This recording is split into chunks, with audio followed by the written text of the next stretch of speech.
tal? ¿Cómo están? Buenas noches. Estamos arrancando Cara o Cruz. Estamos en vivo y en directo, 21 en punto. Te saludo ya a mi compañero Eduardo Pipodios Kostianowski. ¿Cómo estás?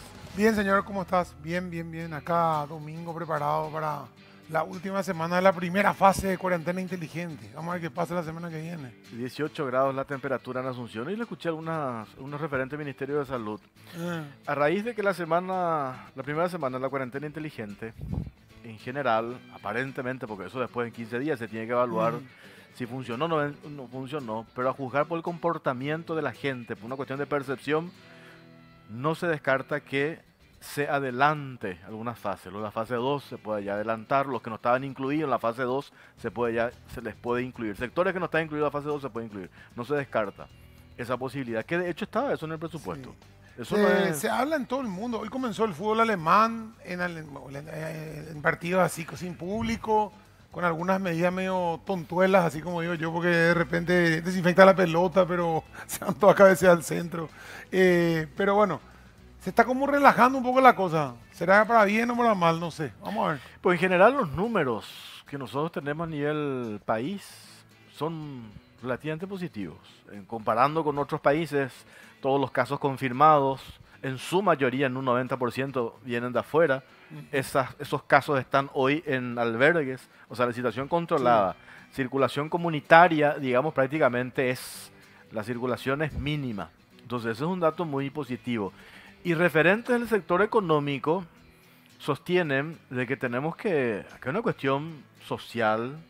Hoy se habla de proyectos que hacen referencia a la reactivación económica, porque la situación hoy todavía, digamos, un mes se puede aguantar, 2 meses la gente que fue despedida, cobró algo, puede aguantar. Pero a partir de los siguientes meses, esto puede complicarse desde el punto de vista de la situación económica y de todos los sectores. Hoy el único sector que se salva es el sector de los supermercadistas, el sector farmacia, y después el resto, todos, incluyendo los medios de comunicación, ¿verdad? Sí, así mismo. Entonces... Pero podemos hablar inclusive con uno de nuestros invitados de eso justamente de esa situación, así que aparte de los temas que tenemos. Sí, vamos a hablar de eso. Bueno, 2 temas esta noche. El primero tiene que ver con esto que está instalado, tiene que ver con un debate en general del tema, no sé si incluirlo dentro de reforma del Estado, porque uno de nuestros invitados, el otro día leí, Hugo Richard, dice, no sé si vamos a hablar de reforma del Estado hoy en estas condiciones, pero hay un proyecto puntual que tiene que ver incluir el presupuesto de las binacionales al presupuesto general de la nación, y eso genera opiniones, algunos están a favor, otros en contra, porque dice que se tiene que necesariamente modificar el tratado, que no se puede hacer con fuerza de ley. Es absolutamente irracional el nivel salarial que hoy perciben los funcionarios de las binacionales. Y ahí hay un debate interesante. ¿Por qué? Porque con este tema de la pandemia y esta decisión del Poder Ejecutivo de redireccionar recursos o salarios que no pueden superar el salario de un funcionario público del presidente de la República, se les incluyó a los de las binacionales. Y a partir de eso genera un debate ahora abierto, proyectos que hacen referencia al presupuesto de las binacionales. Tenemos que incluir al presupuesto general de la nación. ¿Se puede o no se puede hacer eso? En principio yo creo que no, pero hay mecanismos alternativos que se puedan usar para que ese dinero sí sea controlado, que creo que es la intención de la gente que proyecta eso, es controlar lo que se gasta, porque una cosa es lo que se gasta a nivel binacional y a los grandes montos, y otra cosa es lo que gastan las binacionales a nivel local en salarios, compras acá locales, que están totalmente fuera del control de las autoridades, ¿verdad? Entonces, de repente, buscar una solución intermedia para que esos gastos sí pasen por algún mecanismo de control, yo creo que es una solución intermedia razonable. Ese va a ser el primer tema que vamos a debatir hoy. Y el segundo, referentes de la producción, UGP, Héctor Cristaldo, de la Asociación Rural del Paraguay, va a estar Galli, Pedro Galli también. Porque hay una preocupación en el campo. Todo esto que tiene que ver, lo que decíamos recién, no hay un solo sector que hoy no siente el efecto de esta pandemia. Pero en el campo, ¿qué es lo que pasa? Y todos coinciden. Por eso yo digo, ¿dónde está la ayuda que anunciaron desde el gobierno? Pues yo hablo con vos también, ¿verdad? Todos los días hablamos con referentes de distintos sectores, MIPYMES, empresarios, etcétera. Dicen, no tenemos línea de ayuda. O sea, esto que se dio, lo que aparentemente funcionó, pitió, dicen, con este primer desembolso que ya superó 1 millón de personas beneficiadas, esto pudo haber solucionado, pero de manera parche, un problema para la gente en el día a día, ¿verdad? Sí. Pero de acá a futuro, ¿cuál es la proyección que tenemos? Estamos hablando de reactivación económica. O sea, ¿qué implica realmente eso? Que nosotros tenemos las herramientas como para sostener desde el punto de vista del Ejecutivo para ayudar a todos los sectores. Lo que no sabemos, Jorge, es realmente cuánto por ciento de la población económicamente activa está afectada con el desempleo. Para decirte, bueno, vamos a darle pipibó a 1 millón de personas, creo que son 3 millones de personas, más o menos 3 millones y pico la población económicamente activa, no sé si llega a 4, si es 1 millón de personas, si son 2 millones de personas, si son 3 millones de personas, porque todavía ni siquiera hay cifras reales de eso. Entonces, ¿cómo se va a planificar si no sabemos ni dónde estamos parados? Eso es lo que yo hasta ahora me pregunto. Vamos al primer informe. Hoy nuestra compañera Claudia está con un problema de salud. No es nada grave. No es COVID. No es COVID, es una alergia. Esperemos que se recupere pronto. Y tenemos un material que ella preparó haciendo referencia como introducción a este primer tema que vamos a debatir a continuación. Con 25 votos, los senadores aprobaron el proyecto de ley que integra el presupuesto de las binacionales Itaipú y Yacyretá, lado paraguayo, al presupuesto general de la Nación y adopta el derecho positivo nacional para el funcionamiento administrativo de ambas entidades. La propuesta exigió un extenso debate y establece la incorporación de los gastos socioambientales del lado paraguayo de las binacionales al presupuesto general de la Nación, los cuales deberán ser invertidos en infraestructura, salud y educación, y no así en gastos rígidos.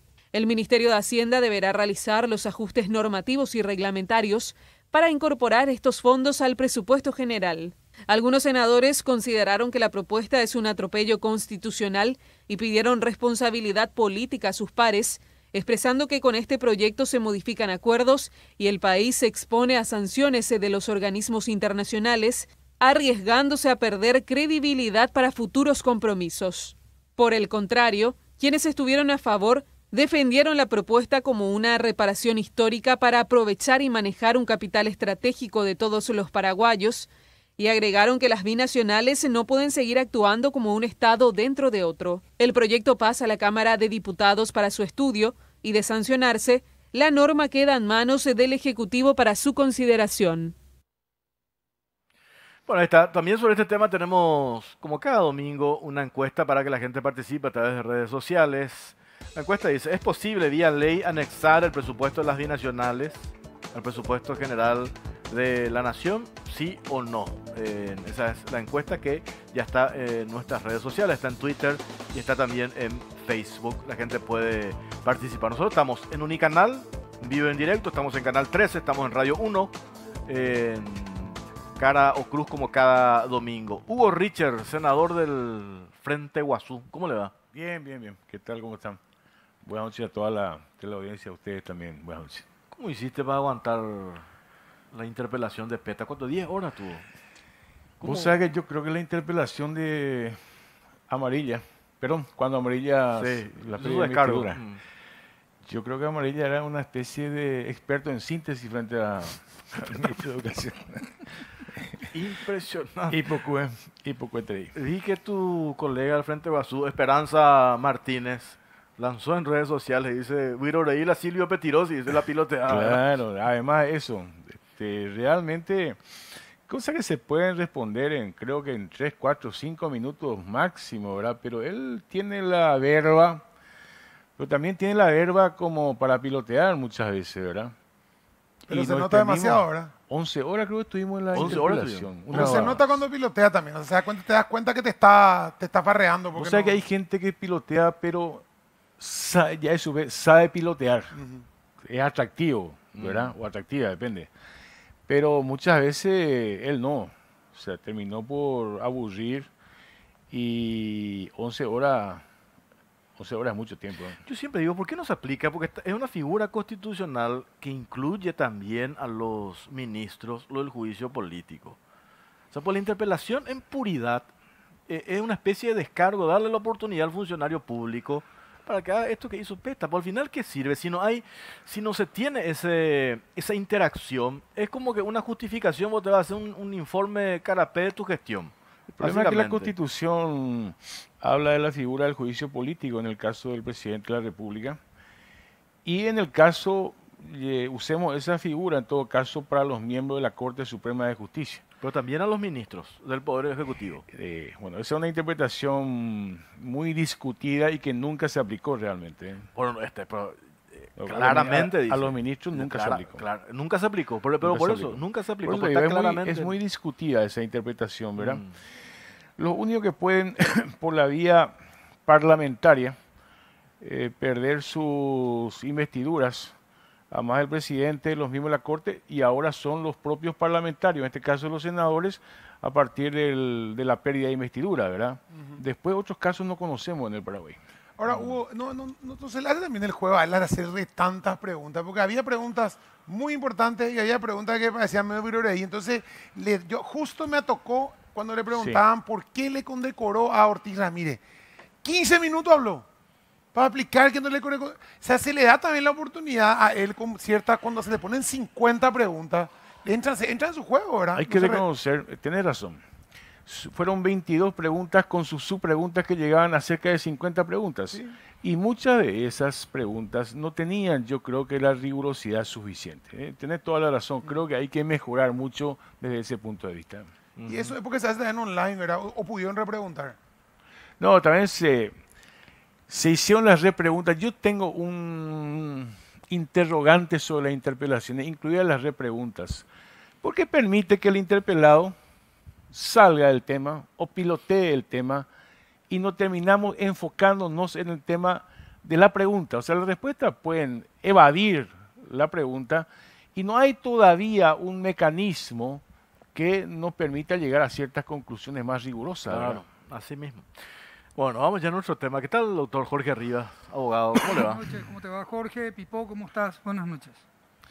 Bueno, el tema vamos a arrancar contigo, ¿verdad? Sí. Doctor, en una posición el otro día estaba viendo un video en el que hacías referencia a esto que hoy está en discusión. No sé si separamos los tantos. Por un lado el salario, por otro lado todo el presupuesto de las binacionales, anexar, incluir al presupuesto general de gasto. Vos tenés una posición de que eso no se puede hacer vía ley necesariamente, o sea, sí se puede hacer, pero modificando el tratado. ¿Es así? Así mismo. Yo considero que el proyecto original que partió de la Cámara de Senadores, que pretendía incluir el presupuesto de las binacionales al presupuesto del Estado, no se ajusta a lo que dispone la Constitución Nacional en el artículo 137, orden de prelación de normas, y viola los tratados constitutivos de Itaipú y Yacyretá. Hay una cuestión muy importante. Todo cambio que se pretenda hacer en el ordenamiento positivo debe hacerse respetando los procedimientos preestablecidos. Hay buenas intenciones en el proyecto de ley, eso sin duda. Yo creo que nadie va a estar en desacuerdo con que hay buenas intenciones, pero la vía escogida de las muchas vías malas eligieron la peor, que es legislar. El Congreso pretende legislar en un asunto que escapa a su competencia, porque todo lo que tenga que ver con las binacionales se rige por el tratado, por los anexos que forman parte del tratado, así lo escribimos los paraguayos y brasileños, los paraguayos y argentinos cuando firmamos los tratados, y por ende toda la modificación que se pretenda hacer tiene que hacerse siguiendo ese mecanismo. Hay una cuestión importante que hay que mencionar acá. Resulta que si nosotros, por ley del Congreso, empezamos a violar las disposiciones de los tratados y acuerdos internacionales, vamos a tener dos consecuencias posibles y ninguna de las dos positivas. La primera es una regla básica del derecho internacional que ningún Estado puede invocar su derecho positivo, su derecho interno para incumplir obligaciones internacionales. Es decir, Paraguay no puede decir mi constitución nueva dice tal cosa para incumplir con un acuerdo que está vigente. Eso es una regla básica. En segundo lugar, si nosotros por ley modificamos el contenido de los tratados, los vecinos podrían hacer lo mismo. Y ahora viene la pregunta, ¿estamos dispuestos o medimos las consecuencias de que los vecinos hagan lo mismo? ¿De verdad creemos que no nos va a perjudicar o que no van a haber consecuencias perniciosas si a Argentina o a Brasil se le ocurre hacer lo mismo en su margen? Esa es La una cuestión. pregunta que yo te haría, Jorge, es la siguiente. Yo por mi experiencia, haber tratado con argentinos sobre todo, ¿verdad? Es que cuando a ellos no les afecta en su movimiento, en su manejo digamos, de lo importante, digamos, de la represa o del margen de ellos. Yo creo que a nivel de altas partes, de presidentes, se puede llegar a acuerdos en los cuales se permita, por ejemplo, que entre la Contraloría a controlar lo que hace la binacional, cualquier binacional a nivel local. El nivel de salarios también se puede negociar con los argentinos y decirles, ¿sabes qué? Lo que vos, estos 6 millones de dólares que vos mandás o 10 millones que vos mandás por mes, vamos a pagar de esta manera y esto resto vamos a usar. Porque a nivel de altas partes se puede decidir eso. Y se crea como una cuestión de que no se puede tocar nada de la binacional porque los argentinos nos van a matar y los brasileños nos van a sacar la represa. Y no es tan así. O sea, si uno quiere llegar a un acuerdo, a ellos les importa poco y nada lo que cuánto le paguemos acá, nosotros no le paguemos acá a la gente mientras no le jodamos a ellos. Entonces, hay gastos que sí, pues, mantenimiento de la parte de turbinas, mantenimiento de la parte de la represa, cosas que sí les joden a ellos, que vos tenés que, creo que llegar a un acuerdo y modificar. Pero el manejo que vos hagas con los fondos que le corresponden a tu país internamente, yo creo que es hora de que nosotros transparentemos eso, porque si no es demasiado discrecional. Bueno, a ver, estamos hablando de cosas Sí, yo sé que son cosas diferentes. pero no iguales. Sí. A ver, en primer lugar, no es por la manera en que fueron constituidas las hidroeléctricas, las dos binacionales, no es verdad que una decisión relativa al salario o a los gastos sociales que se tome en esta margen deja de afectar a los vecinos. Eso no es verdad. En primer lugar. En segundo lugar, si te voy a hablar estrictamente del tema de salarios ahora para tocar ese punto concreto. Por los tratados, en virtud de los tratados, la norma aplicable es el Código Laboral y el Protocolo de Relaciones Internacionales o el Reglamento Binacional del Personal. Es decir, son trabajadores en relación de dependencia y esto es una cuestión resuelta desde hace añares por todos los juzgados y tribunales y la Corte Suprema de la República del Paraguay. No vamos a venir a discutir lo que ya está resuelto hace rato. Son trabajadores en relación de dependencia. Se rige por las normas del derecho laboral. ¿Y cuáles son algunos principios del derecho laboral? El primero principio, no regresión. Uno no puede volver para atrás en conquistas laborales porque todas las conquistas laborales forman parte del patrimonio del trabajador. El patrimonio laboral del trabajador no es solamente el ingreso, sino también otra serie de conquistas que no tienen que ver con el ingreso, pero que forman parte de su acervo. Por ejemplo, tener más días de vacaciones. No es un derecho de contenido patrimonial, pero sí forma parte de los derechos de los trabajadores. No se puede volver para atrás. Esas son normas del derecho laboral paraguayo, eso para todos los trabajadores. Desde el que gana el sueldo mínimo hasta el que está en una binacional, siempre que sea trabajador en relación de dependencia. Y siempre que no viola el derecho de igualdad, porque acá estamos hablando del derecho de igualdad, que este es un principio constitucional que habla de la igualdad, igual trabajo, igual remuneración. Y cuando vos estás pagándole y dándole beneficio a alguien, porque a un director o a alguien en su momento, como no es su plata, se le ocurrió elevar 10 veces o 15 veces o darle 70 días de vacaciones a alguien o pagarle 50% más porque se le ocurrió, eso viola el derecho de igualdad ante la ley. Entonces, si tu conquista social, como vos le querés poner, viola ese derecho, deja hacer una conquista social para hacer una cuestión totalmente inconstitucional. Bueno, te respondo de la siguiente manera, y me parece muy bueno el planteamiento que estás haciendo.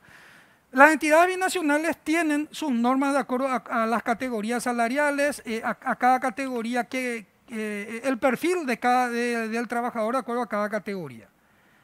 Podemos hablar de esas cuestiones que hacen al derecho laboral. Ahora, si los directores infringen la normativa, eso no es una cuestión jurídica, es una cuestión fáctica que genera responsabilidad personal de aquel que ha violado la norma, como en cualquier caso. Pero eso vos no estás planteando una cuestión jurídica, sino una cuestión fáctica de alguien que se le ocurre desconocer la normativa interna de la binacional para hacer lo que le plazca. O sea, no estamos hablando de derecho. La normativa interna, desconoció la Constitución, porque estaba violando el derecho de igualdad de la ley. Bueno, ahora yo te pregunto, me gusta tu planteamiento. ¿Qué significa igualdad? La igualdad se expresa en la siguiente fórmula. A igual situación de hecho corresponde idéntica solución de derecho.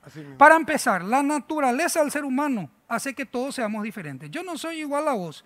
Vos tenés habilidades que yo no tengo y a lo mejor yo tengo habilidades que vos no tenés y así sucesivamente. ¿Y un chofer, por ejemplo, o una secretaria? Porque Bueno. yo entiendo un ingeniero, una hidroeléctrica, un chofer y una secretaria. ¿qué Entonces, habilidades todos tienen? los que están en la misma situación deben tener la misma solución jurídica. Si estamos en la misma situación, entonces nos corresponden las mismas normas. Eso es la igualdad jurídica. No que todos tienen que ganar igual, sino todos los que están en el mismo escalafón, nivel, cargo, responsabilidad, etc. Si alguien, en este caso sería uno de los directores, se le ocurre pagar más a alguien que no tiene que pagarle esa cantidad, él está incurriendo en un acto antijurídico. Sí. Eso hay que Y es decirlo. nulo. Sí. Eso hay que decirlo. Espera un poco, doctor, le damos participación también al senador Hugo Richard. Vi el comportamiento de tu voto cuando se trató esto, ¿estás a favor de de que esto se... ¿Puedes argumentar eso, Ambas cosas. senador? Bueno, en el primer caso, realmente él se está refiriendo, y ahí hay que hacer correctamente la interpretación, a una limitación que hace a, por ejemplo, en este caso de salario, dice de las altas partes. Así dice la ley, dice el título, dice la capite. Ese es el espíritu de esa ley. Pero no me quiero centrar mucho porque yo creo que la interpretación ahí de la Cámara de Senadores que no fue tan una cosa alocada, a ver, no fue una cosa improvisada. Si va a entrar seguramente el senador Eusebio Ramón Ayala, él va a dar un espíritu constitucional de este tema, porque finalmente, ¿a cargo de quién queda la definición de ese tema?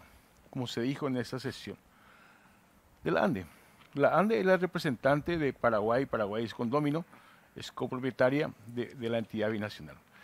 Ahora sí, lo otro me sorprende realmente esta interpretación que dice acá el abogado.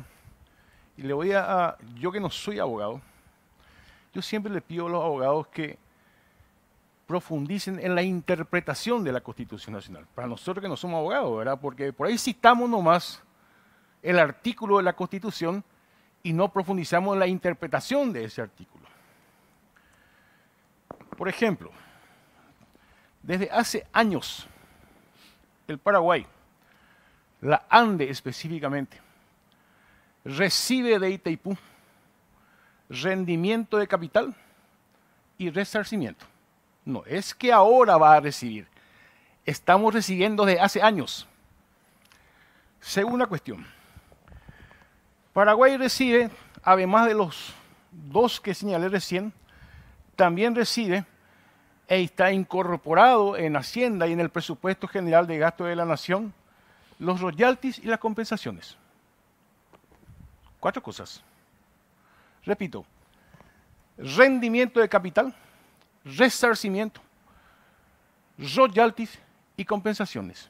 Y ahora se le va a agregar de manera definitiva los llamados gastos sociales. ¿Por qué digo de manera definitiva?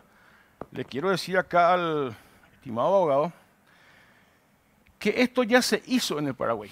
Sí, 2005. Se hizo, no señor, no, en el 2005 empieza los gastos sociales en el acuerdo Nicanor Duarte Frutos Lula de 10 millones de dólares para cada parte. Lo que yo te voy a decir es otra cosa. No, estoy diciendo que los gastos sociales se incorporan al presupuesto general de gasto de la Nación 2010, 2011 y 2012 gobierno Lugo. Sí. 2010 se incorpora en el presupuesto general de gasto de la Nación 117 mil millones de guaraníes. 2011, 164 mil millones de guaraníes. 2012, 144 mil millones de guaraníes. Ya se hizo esto. Y se sigue haciendo con los 4 puntos que cité anteriormente. Ahora lo que vamos a hacer es algo que ya se hizo anteriormente y vamos a agregar a lo que ya se está haciendo y se va a incorporar definitivamente con esta ley. Nada más que esa es la interpretación en base a la experiencia y a los hechos. Y ahí quiero decir una cosa desde el punto de vista, como yo no soy abogado, pero algún sentido común tenemos todos, ¿verdad? Sí, el Paraguay se relaciona, como dice la Constitución, con los países vecinos y con el mundo, dice la Constitución, no sé qué artículo 138 creo que es, o 100, por ahí cerca. Dice que se relaciona con el mundo siempre y cuando, dice, siempre y cuando no dañe la Constitución Nacional. Estoy diciendo con mis propias palabras. Porque uno no puede firmar, mi estimado abogado, ni acuerdos internacionales, ni convenios internacionales si daña tu Constitución Nacional. Por eso, los convenios y los tratados y los acuerdos, ¿dónde son aprobados? En el Congreso Nacional. Y una vez aprobado en el Congreso Nacional, usted que tiene mucha experiencia en este caso, se hace el intercambio con la otra parte. Como ahora, por ejemplo, lo que se aprobó en Paraguay en el tema Yacyretá, estamos esperando que la Argentina lo confirme de la misma manera o no, ¿verdad? Entonces, hay otro artículo constitucional que habla de la supremacía de la Constitución Nacional. 137. 137, la supremacía de la Constitución. Y a partir de ahí hacemos en todo caso la lectura y la interpretación al que yo me refería anteriormente, y en base a esta experiencia, ¿por qué? Porque nosotros sostenemos, en base a nuestros asesores constitucionalistas, y ojalá que Eusebio entre enseguida, de que esto no afecta al tratado. Ahí está nuestra diferencia. Esta es una medida administrativa. Perfecto. Vamos, senador, le damos participación. Tenemos tiempo, doctor, para debatir esto. Eusebio Ramón Ayala, senador del PLRA. ¿Cómo le va, senador?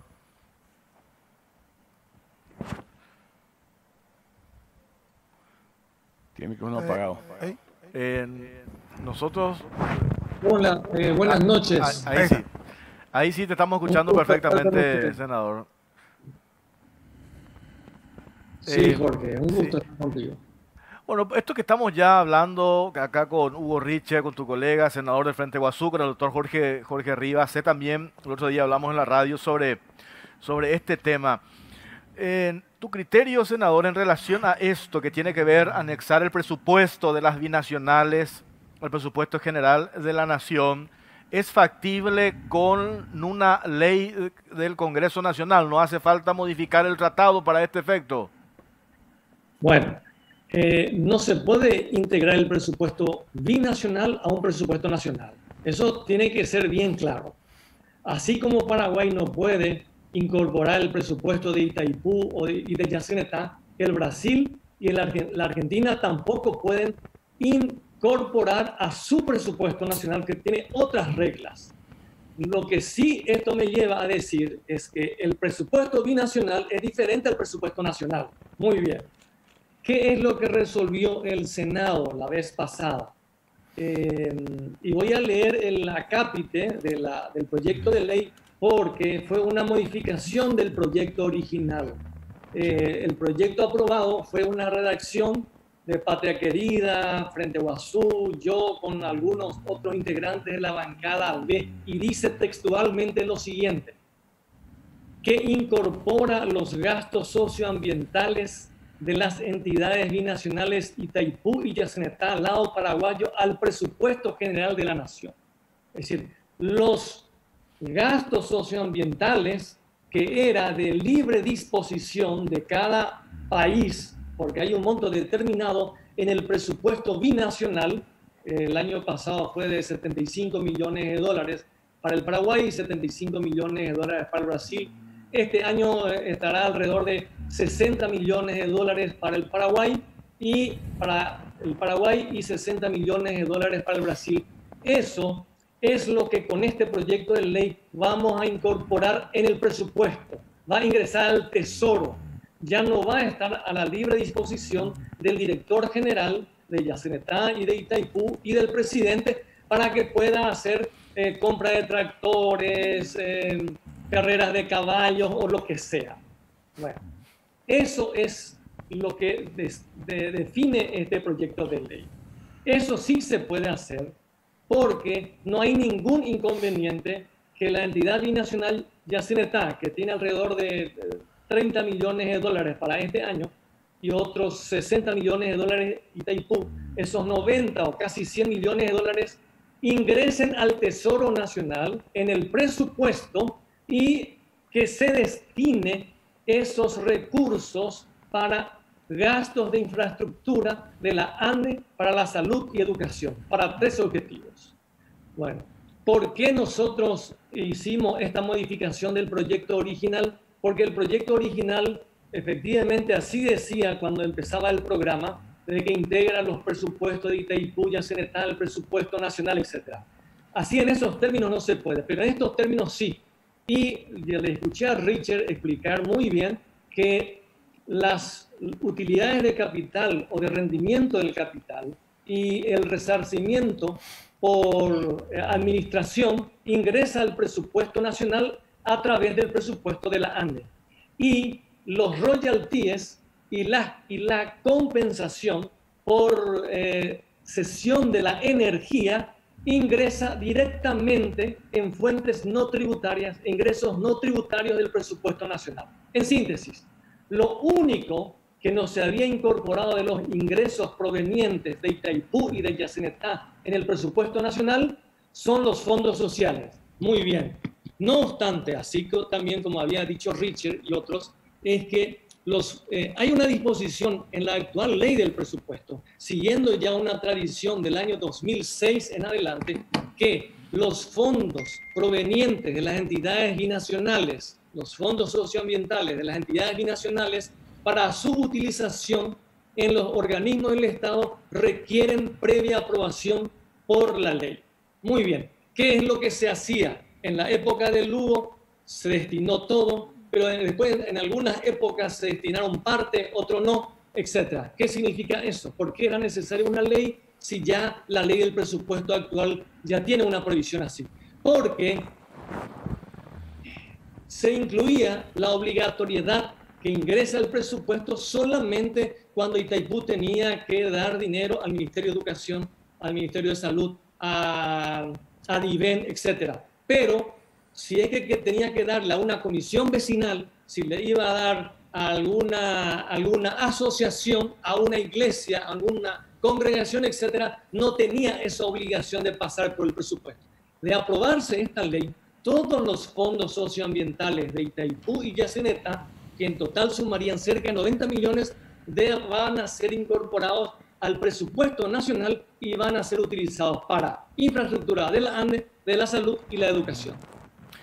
A ver, senador, nosotros vamos a hacer una pausa cortita. La primera pausa de la vuelta, te pido por favor, senador, soy Ramón Ayala, que sigas allí también. Vamos a seguir debatiendo acá con nuestros invitados. Me parece que este es un momento, aprovechando esta coyuntura, la pandemia, que hoy es el momento de hablar de este tema, porque siempre decimos, esto es un tema que recién mencionaste, ustedes vienen ya desde la época del gobierno de Lugo, cuando 2010, 2011, 2012, hablando de este tema, después se corta. Este es el momento de replantear una cuestión que hacemos acá, una encuesta en redes sociales, la opinión, la percepción de la gente, todos coincidimos en que necesitamos hacer esta reestructuración en lo que respecta al presupuesto de la binacional. Por eso me parece interesantísimo este debate. Hacemos una pausa cortita, venimos enseguida.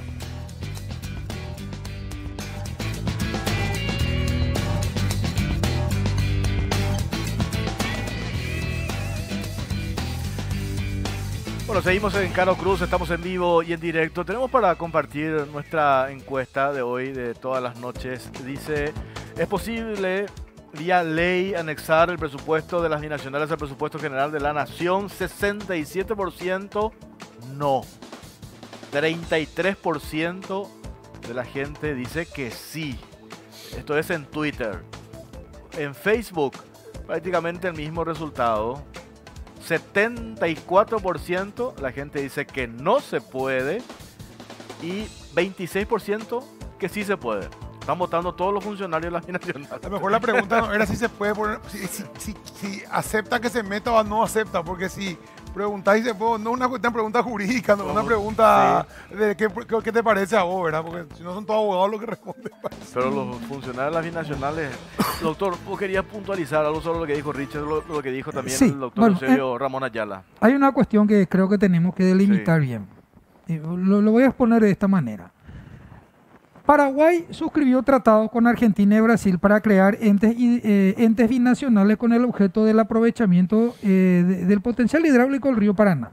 Para eso están ambas binacionales.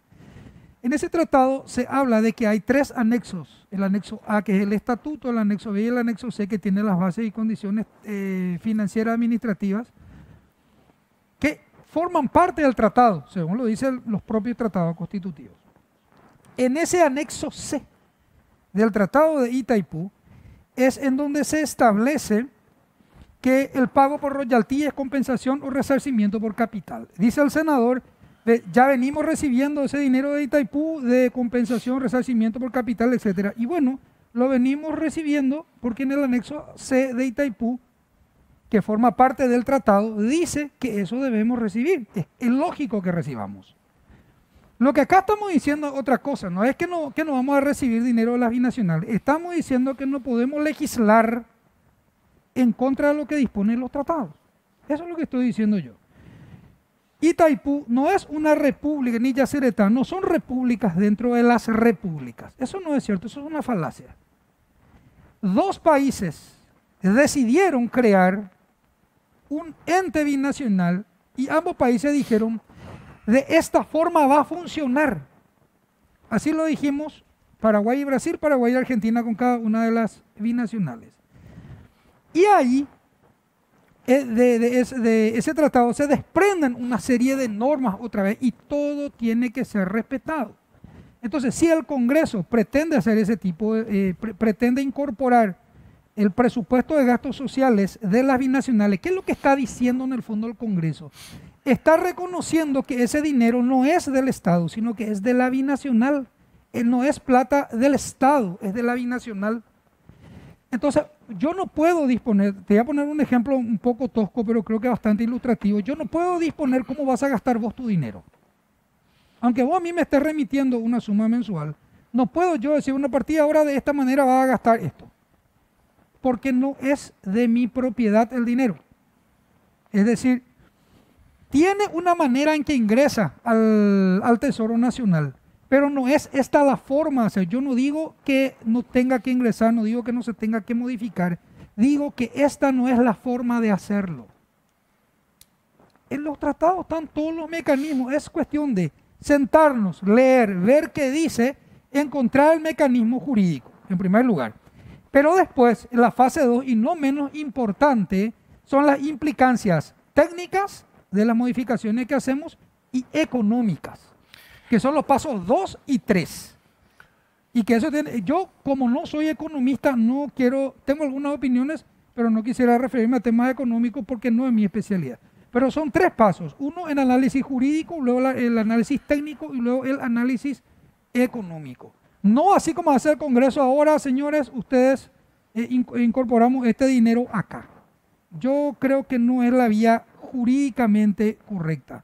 Lo quieren hacer bien, sentémonos, leamos el tratado, leamos las normas que se desprendan del tratado y ahí vamos a encontrar la solución. A ver, doctor Pipo, esto es un tema que estamos hablando también con mis compañeros en la radio, que a mí, como se dice siempre, no me cierra esta historia. Todos estamos de acuerdo en esa inclusión, ¿verdad? Una cuestión desproporcional del salario de las binacionales, eso parece que no vale la pena ni discutir. Pues yo digo que tenemos que también hacer bien las cosas, ¿verdad? Porque ahí hay varios ejemplos de que el Estado no hizo bien y después las consecuencias son peores.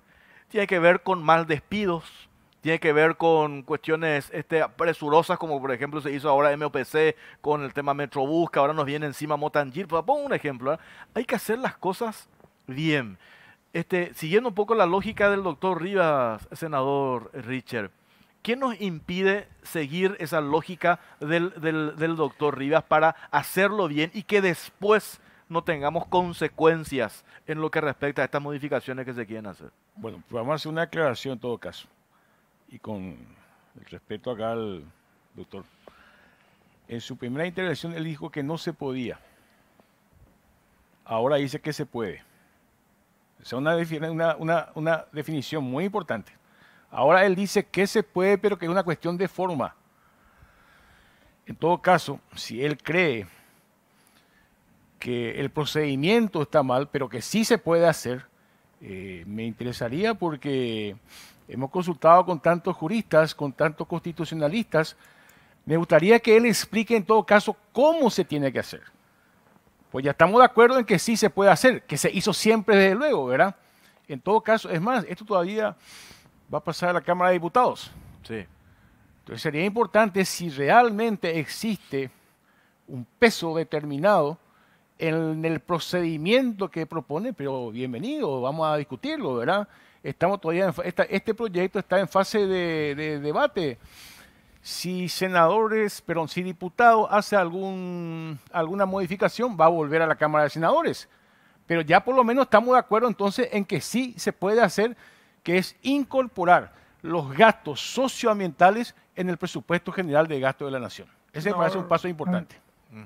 Si me permite. A ver, está Eusebio Ramón Ayala. Esto mismo que le preguntaba a Richard, doctor, cuando el doctor Rivas dice, desde el Parlamento se eligió la peor vía. Se puede hacer, pero se eligió la peor vía.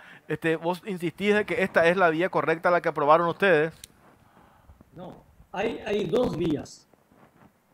Una vía sin ley, que el presidente le ordene a Itaipú y a Cenetá que ingrese al Tesoro. Claro. Esa es una vía, Claro. la más simple, porque el presidente es el administrador general del país.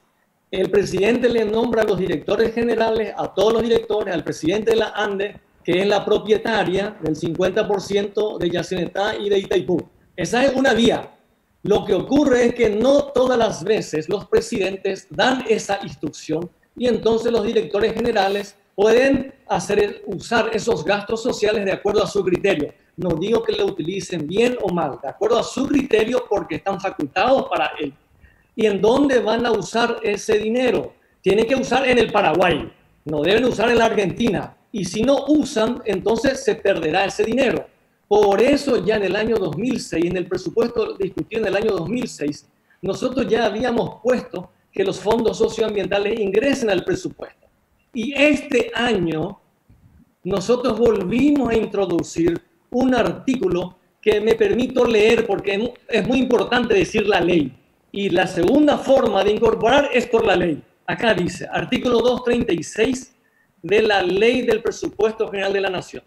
Los gastos e inversiones realizados por las entidades binacionales Itaipú y Yacyretá destinados a los organismos y entidades del Estado para su utilización deberán ser incluidos dentro del presupuesto general de la Nación. Regirán para estos las prohibiciones establecidas en la ley número 1297/98 que prohíbe las propagandas en espacios pagados por las instituciones públicas. Este artículo está en vigencia este año y fue reglamentado por el Poder Ejecutivo. En síntesis, ¿qué es lo que nosotros vamos a hacer con este proyecto de ley sancionado? Que no solo los fondos que van a ser utilizados o destinados a organismos y entidades del Estado deban estar en la ley, sino que todos los fondos sociales de Itaipú y Yacyretá tienen que ingresar al Tesoro directamente. Y esa es una vía correcta. Es por la ley, no viola ningún tratado, no hay ningún otro procedimiento que uno pueda decir vamos a estudiar, vamos a ver.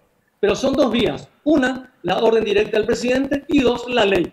Inclusive la ley es mucho más importante porque va a integrar el presupuesto general de la Nación y entonces nosotros ya establecimos cuál es el destino de esos fondos. No que vaya a gastos corrientes, sino que sirvan para fortalecer a la ANDE, a la salud y a la educación. Se puede perfectamente, no hay ningún problema en eso. Yo digo, más el Ejecutivo, ¿será que va a estar dispuesto a perder esta mano abril? ¿Cómo se dice? Discrecionalidad. Claro, que siempre tuvieron ellos, porque en el tema de los gastos sociales siempre se utilizó como la caja chica, ¿verdad? De todos los gobiernos, porque no pasa por los trámites burocráticos propiamente de nuestra ley 2051, de contrataciones públicas, etcétera, etcétera. De hecho, la mayor donación o la mayor ayuda que recibió Salud hoy vinieron de las binacionales. Mira, Porque hasta ahora lo que se hicieron vía legal, digamos, está todo trabado con el tema de los cargueros, las denuncias sobre facturación, etcétera, etcétera. Mira, Entonces, lo que ellos acaba de decir, sí. yo pondría varios signos de interrogación. El destino de este proyecto. Pero antes de llegar al Poder Ejecutivo, yo miraría con mucha atención qué pasa en la Cámara de Diputados. ¿Por qué? Los diputados tienen representaciones parlamentarias. Ya estamos entrando en un terreno político, aclaremos eso, un terreno político. Yo no entro. No, tranquilo. No te preocupes. Los diputados tienen una representación departamental. Yo no digo que todos, pero en algunos casos abro sí signos de interrogantes. Normalmente, ¿qué se hace? Más o menos lo que dijo Jorge. Alguien le llama al presidente, un diputado departamental, un intendente, y le dice, si voy a ver polideportivo. Así se maneja eso. Entonces, supongamos que pase la Cámara de Diputados y llega al presidente de la República. Yo creo que esta es una prueba de fuego para Mario Aldo Benítez. Esta sí es una prueba de fuego de Mario. Yo no sé si pasa a la Cámara de Diputados. Yo no sé si el presidente se va a atrever realmente a vetar, porque yo creo que legal y constitucionalmente está bien fundado, bien fundado. Yo en todo caso diría acá, esto de vuelta en el terreno jurídico, de mi sentido común, 450 años antes de Cristo, la ley de las 12 tablas, ¿verdad? Ya decía que nadie puede hacer leyes para beneficiar al sector privado por encima del interés general. Y este es un tema de interés general. Este es un tema de interés general y ahora mismo sí le está beneficiando a un grupo determinado, legítimo no, yo eso no discuto, pero está también en contraposición absolutamente al espíritu de la propia Constitución Nacional. Bueno, Doctor. interesante. El problema radica en lo siguiente. Hay consideraciones de orden político en las cuales yo no quisiera entrar, porque soy abogado y preferiría ceñirme a los aspectos jurídicos del proyecto de ley. Tengo opiniones políticas como lo tenemos todos los ciudadanos, pero creo que mi aporte va a darse más en cuanto al análisis de la norma y no a las consideraciones de orden político. Hay tantas reflexiones que podemos hacer pero que no vienen al caso. Mira, senador, hay una cuestión que creo que no están comprendiendo ustedes, es lo siguiente.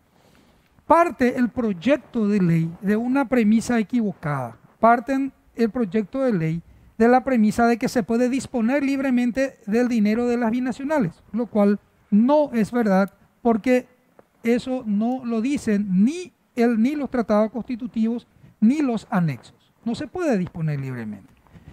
El Consejo Binacional, que es el que hace el presupuesto de Itaipú y de Yacyretá, puede decir, perfecto, este año no habrá un solo dólar en concepto de gastos sociales. Lo pueden hacer porque es dinero de ellos y el presupuesto lo elabora el Consejo. Pero los consejeros responden al Poder Ejecutivo. O sea, yo te estoy hablando de posibilidades jurídicas. Los análisis políticos yo los dejo a pero ustedes. la posibilidad jurídica pues tiene que ver también con el tema de la realidad. O sea, los consejeros no son superhombres que viven... Pero además los consejeros representan a un país determinado, ¿verdad? Claro. Me estás estirando la lengua y te voy a pedir que pides algunos datos exactos, pero de cuánto dinero de gastos sociales se utilizó para, o sea, se redujo ese presupuesto de las binacionales para encarar obras que son de interés de los estados partes, ¿verdad? Sí, no, o sea, está bien. lo que te quiero decir es que ese presupuesto puede ser modificado por los consejeros. Y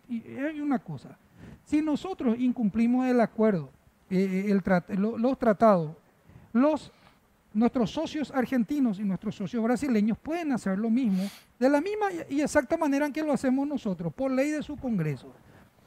Y ahí vamos a abrir la caja de Pandora. ¿Dónde incumplimos el tratado, Jorge? Ahí es lo que quiero ir. ¿Dónde incumplimos? Porque si nosotros decidimos que ese dinero, y le decimos a nuestros consejeros que son empleados nuestros, esa plata que trata de conseguir todo lo que pueda gastos sociales todos los años, y eso vaya al presupuesto, ¿dónde incumplimos? Porque si nosotros estamos diciendo, estamos tocándole la plata a los argentinos, le tocamos la plata a ellos, no hacemos lo que tenemos que hacer, pero nosotros estamos decidiendo qué hacer con nuestra plata, no al final. No. Creo que ahí hay un error también, mi querido Pipo. Las entidades binacionales son sujetos de derechos distintos de los estados. Por eso los creamos, son distintos. Y al crear ese sujeto de derechos, nosotros dijimos, van a funcionar de esta manera. Eso lo dijimos en los tratados y en los anexos. Nosotros dijimos, van a funcionar de esta manera. Y ahí hablamos de que todo lo que tenga que ver con el funcionamiento y los gastos de producción y todas las compensaciones que se tienen que hacer, se rigen por el anexo C. Y en el anexo C, de ahí se desprende estos gastos sociales, a lo que estamos mencionando. Entonces vos no podés ordenarle a la binacional que desvíe o que destine para tu uso un dinero de su presupuesto. No le estamos no lo ordenando la podés binacional, hacer. de ninguna manera. Y es que eso le está obligando. ¿Por qué? Eso es lo que está Porque Es que diciendo. la binacional es del Estado paraguayo. Es que Pero a través de No, la no, ese ANDE es un y en error, todo caso... Pipo, si es Porque binacional, puedo ¿cómo va a Claro, ser pero del esa Estado plata es la paraguayo? parte que No, corresponde al Estado de paraguayo. ninguna Él manera. nombra al En el director, tratado- él nombra al consejero, él En nombra todo al... caso, Eusebio en el Mayala también tratado fue... dice estuvo en porque- ITI. qué es lo que te va a A ver, pagar. un poco, a ver, No, senador, De adelante. ninguna manera. No.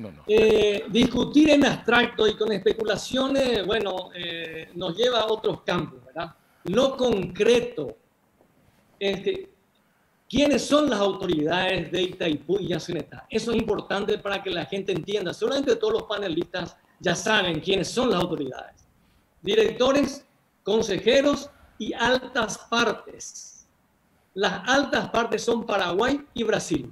¿Quiénes representan a las altas partes en Paraguay? El presidente de la República. Y en el Brasil, el presidente de la República del Brasil. En la Argentina, el presidente de la Argentina. Esas son las máximas autoridades de Itaipú y de Yacyretá. Y por debajo de las altas partes sí están el Consejo de Administración, los directores, etcétera, etcétera. Porque ellos son los signatarios, porque ellos son los jefes de Estado que firmaron un tratado para constituir una entidad jurídica binacional como es Itaipú y Yacyretá. Entonces no hay esa posibilidad de que los consejeros o los directores puedan actuar en contra de lo que dice el presidente de la República o el canciller. Es más, justamente para que haya más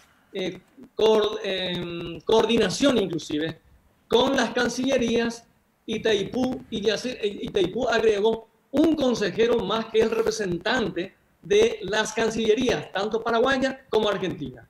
Y en muchos años, uno de los consejeros del Brasil era el el canciller del Brasil. Y en algunos años en la República del Paraguay, uno de los consejeros de Itaipú era el canciller nacional.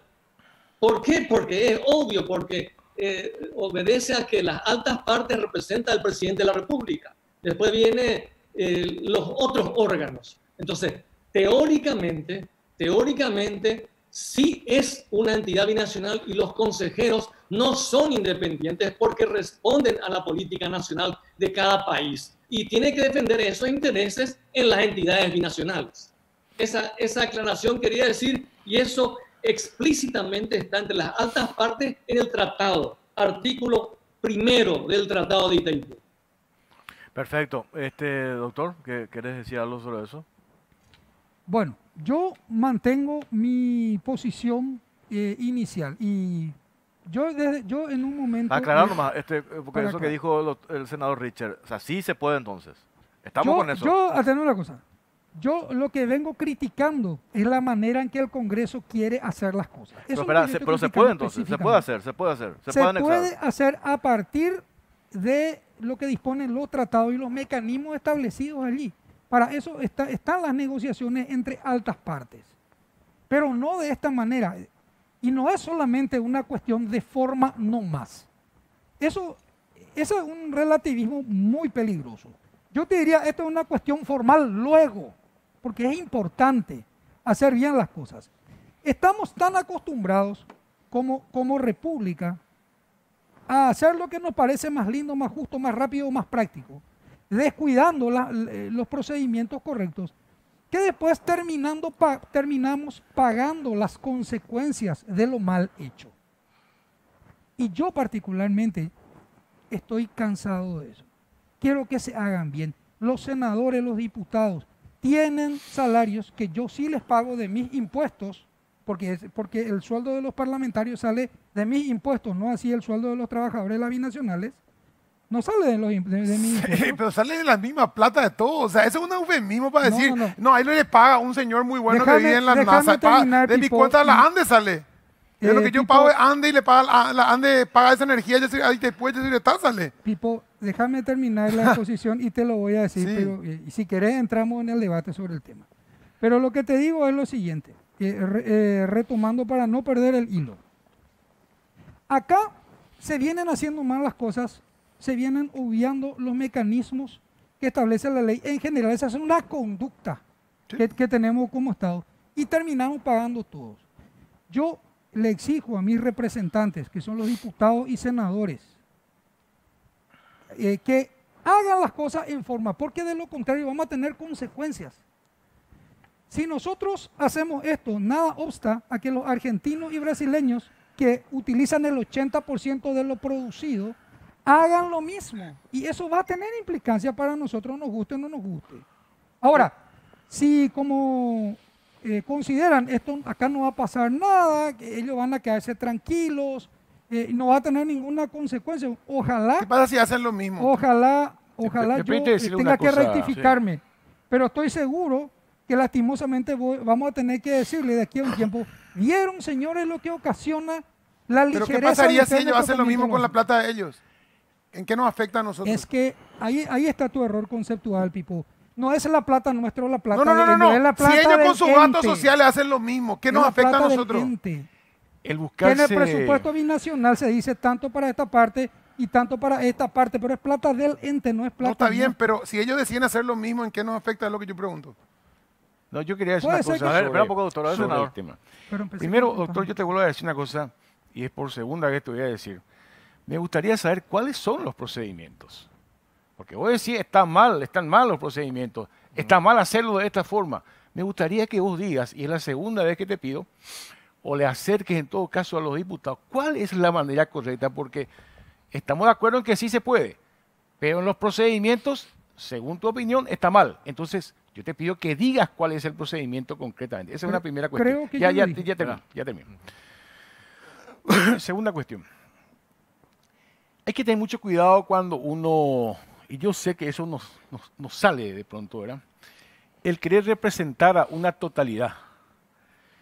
Yo te puedo asegurar que mucha gente apoya plenamente este proyecto, así como hay gente que no apoya, ¿verdad? Pero esa gente que apoya plenamente dice, para eso le pagamos a los diputados y senadores que hagan esto. Entonces, cuidado con esa totalidad, porque es falsa esa totalidad, ¿sí?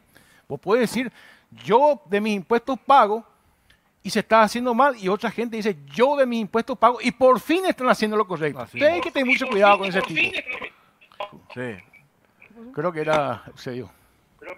Ah, No, seguir nomás, Ah, senador. no, eso. Hay que tener mucho cuidado con ese tipo de afirmaciones, ¿verdad? Pero Itaipú, ¿es nuestro o no es nuestro? Vamos a partir entonces desde ahí. ¿Es nuestro o no es nuestro? Categóricamente es nuestro. Yo creo que hay cosas que yo interpreto, pero digo lo que interpreto, de la Constitución Nacional, por ejemplo. Estaba buscando anteriormente lo que señalé sobre el artículo 143, que habla de las relaciones internacionales justamente, ¿verdad? Y ya vuelvo a decir lo que dije al inicio, porque si el Paraguay se funda sobre tres cosas fundamentales, la Constitución Nacional, y cómo ejerce su soberanía, la independencia nacional, la autodeterminación de los pueblos y la igualdad jurídica, entonces ningún tratado, ningún convenio internacional puede atropellar la Constitución Nacional. Y nosotros sostenemos, y creo que te hemos demostrado con argumentos, tanto Eusebio como yo, de que realmente hay argumentos suficientes para respaldar constitucionalmente esta decisión, porque ¿qué es lo que, y acá termino, qué es lo que nosotros decimos y cuál es nuestra diferencia aparentemente? Porque los procedimientos no conozco hasta ahora, ¿verdad? Nosotros decimos que no se toca el tratado. Vos decís, creo entender, aparentemente de que se toca el tratado. Entonces, ¿dónde se toca el tratado? Y finalmente cuando decís que la binacional le envíe la plata al Paraguay, no. No, ese tipo de relativismo, como usando tu palabra, no. ¿Cómo ingresa eso? A través de la ANDE, compañero. La ANDE es copropietaria de Itaipú. Entonces la ANDE es la que debe finalmente recibir, administrar y derivar ese recurso vía el Ministerio de Hacienda al presupuesto general de gasto de la Nación. No es que desde allá de Itaipú, la binacional, nos envían esa plata. No, eso no es cierto. Sí. Y está claramente incluso en el proyecto de ley. Tenemos una pausa cortita, doctor. Venimos a la vuelta con el senador también, José Ramón Ayala, y cerramos este bloque. Pausa, ya venimos.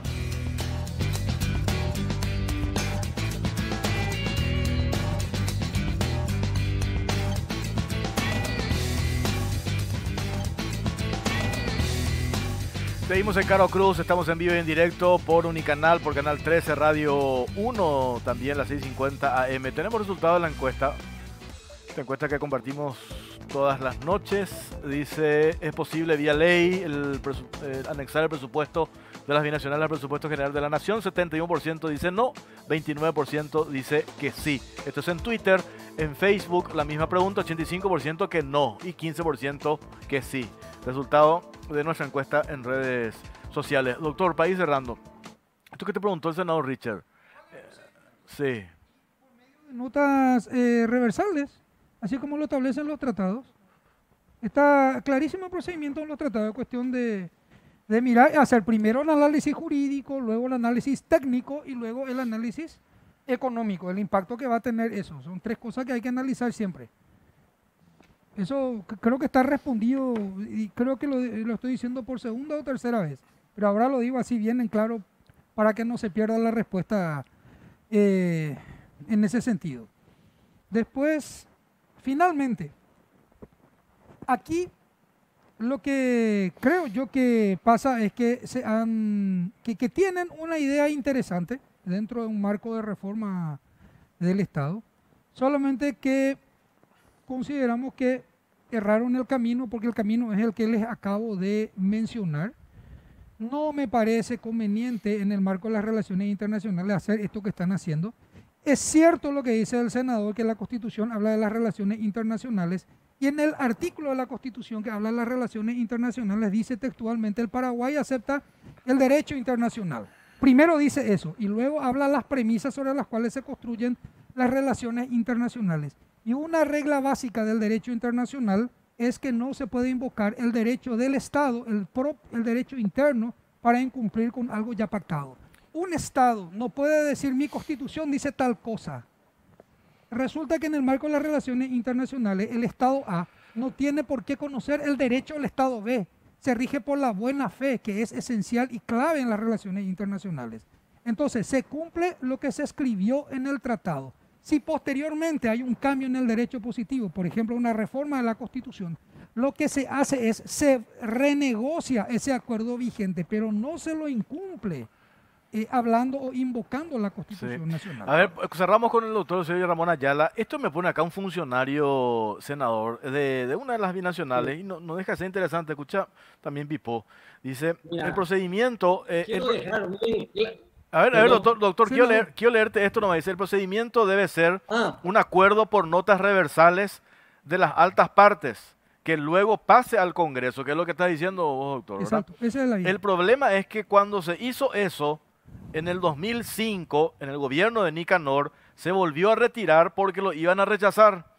De ahí que se sostiene que los gastos sociales son ilegales, pero sin embargo integran el presupuesto de Itaipú como gastos de explotación, por consiguiente afectan la tarifa. Y esto termina en el 2023. Hay que tener en cuenta esto, me dicen acá el senador Eusebio Ramón Ayala. Sí, quiero dejar bien claro algo. Supeditar que el Paraguay ejerza sus derechos, o la ANDE, la Cancillería, las altas partes, para ejercer sus derechos que están en el tratado a una nota reversal, sería realmente entregarse al Brasil y a la Argentina.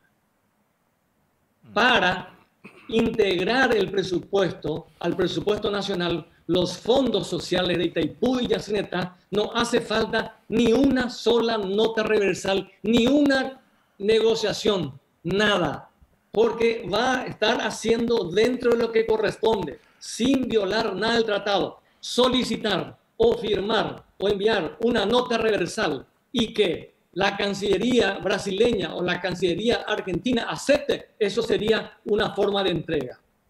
Es más, hay que recordar, inclusive, que una nota reversal rechazada por el Congreso, por la Argentina, por el Congreso paraguayo, la nota reversal del 92, referida a Yacinetá, por más de que el Paraguay no aceptó, la Argentina sigue utilizando.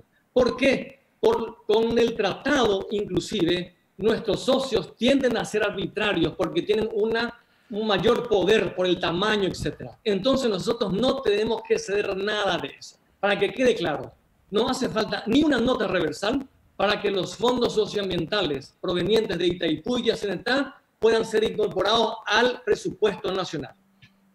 Perfecto. Gracias, senador, por su tiempo, por compartir con nosotros. Muy amable, Eusebio. Muchas gracias, doctor. Muchas gracias. Con gusto. Muchas gracias. Hugo Richard, para redondear, coincidí, supongo yo, con esto que dice tu colega Sí, Nayala. claro. Además, nosotros hemos trabajado mucho sobre este proyecto. No fue improvisado, se le ha consultado a mucha gente, constitucionalistas, abogados. Yo le invito realmente a la gente, y lo digo directamente, incluso a toda la gente que está en Itaipú, está en Yacyretá, vamos a sumarnos a esta. Esta es una decisión histórica. Y tenemos respaldos de interpretaciones constitucionales, como dije, jurídicas, como dije. Y yo creo que todos los paraguayos y paraguayas tenemos que, si esto no hacemos ahora, desde el punto de vista de convertirlo en ley, porque yo les vuelvo a decir, esto ya se hizo.